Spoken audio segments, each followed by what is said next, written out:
Hi students, hope you all are fine. So students, we are again here to discuss further about our remaining topics of our unit 2, that is forms of business organization. In our previous lecture we had discussed how to form a company, what are the different stages in formation of a company. And after completing it, now today we have to discuss the main documents which are used in formation of a company. Because we have discussed that while incorporation certain documents are to be needed to file with the registrar of companies. So these documents include memorandum of association, article of association and prospectus. In our today's lecture, we will discuss in details about Memorandum of Association. So to begin with, the Memorandum of Association is an important document of the company. It is a very important document. It contains those conditions on the basis of which a company is incorporated. वो सभी शर्तें इसमें लिखी होती हैं जिसके basis पर company को इनकॉर्पोरेट किया जाता है. A company cannot be incorporated, that is registered, without it. In this document, the rights and objectives of the company are defined clearly. So in this way, in fact, it is a foundation stone on which a company form of organization is established. This document really works as a boundary wall for a company. No act can be done beyond this Memorandum of Association. In Indian Companies Act, it has been described that Memorandum of Association is also known as Charter of the Company because it contains the powers and objectives of the company. Very important constituent of this Memorandum of Association, that is powers and objectives. And it defines the scope of its operations and its relations with the investor and outside the world. So a company has to work within the limits which are laid down in the Memorandum of Association. Whatever limits are set under Memorandum of Association, her company को उन limits में रहकर ही अपने जितने भी projects हैं, जितने भी काम है, पूरा करना होता है. Now next is, what are the contents of Memorandum of Association? Memorandum of Association में क्या लिखा होता है? Contents of Memorandum of Association are also known as clauses of Memorandum of Association.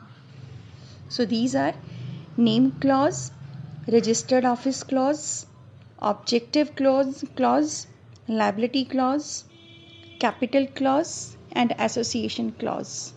So students, one thing you have to keep in your mind that these contents should be systematically. Because if first clause is name clause, then you have to write first of all name clause according to its serial number. So first is name clause. This clause contains the name of the company with which the company will be known. And this name has already been approved by the registrar of companies.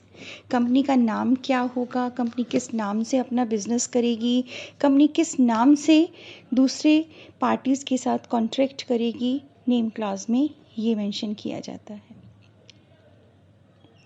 A company has full independence to select its name. Thus a company can at its free discretion name itself. But when company is choosing its name, then it has to keep certain things in mind. That is, the name must not be undesirable in the opinion of the central government. And basically, if any name resembles the name of any existing company or which is identical, that name is considered objectionable by the central government. कोई भी जो ये नाम रखें वो किसी ऐसी organisation से मिलता जुलता नहीं होना चाहिए जो ऑलरेडी एग्जिस्ट करती है. Name must not be prohibited under Emblems and Names Act because under this act no company can use the words like emperor, empress, imperial, king, queen, royal, state, etc. without the approval of central government. And it should use the word limited or private limited. We had discussed it already that a private company is required to use private limited at the end of its name, whereas a public limited is required to use word limited at the end of its name. So under name clause all the conditions and all the norms of name are to be mentioned. Next is situation clause or registered office clause. We can also write it situation clause or registered office clause. In this clause, the name of the state is mentioned in which the registered office of the company is situated. The name of the state, the name of the city, everything is written in details in situation clause. This clause contains or consists the name of the state in which the registered office of the company is proposed to be situated. Once again repeating the same statement so that it will be clear in your minds. The exact address of the registered office is not required at this stage, but it must be notified to the registrar within 30 days of incorporation of the company. Next is one important thing. What is the registered office? Registered office of the company is that place where all the legal or stationery books of the company are kept. Besides, all the necessary notices and letters to the company can be sent here. Next is objective clause or objects clause. This is also a very important clause of the memorandum of association because it tells the purpose for which the company is formed. A company cannot conduct any business not authorized by its objective clause. इसके objectives में जो काम नहीं कहा गया ये उस कार्य को कर ही नहीं सकती. This clause basically defines the powers of the company and state its limits. And for this, companies have to decide and divide their objectives into two main parts. That is main objective and second one are auxiliary or other objectives, we can say. Associated objectives we can also say. Main objective lists out the main objects for which the company is formed. Any essential or incidental act which is needed to achieve the main objects is deemed to be valid, even if it is not clearly stated in the subclause. Main objective जिस उद्देश्य के लिए वो company का निर्माण किया गया है उसका यहाँ पर लिखा जाना बेहद ज़रूरी है. And other objective, this is sub clause. This sub clause include those objectives which are not included in the main object clause. However, while running a business and to undertake a business, this sub clause is included. The company has to either pass a special resolution or an ordinary resolution to obtain approval of central government.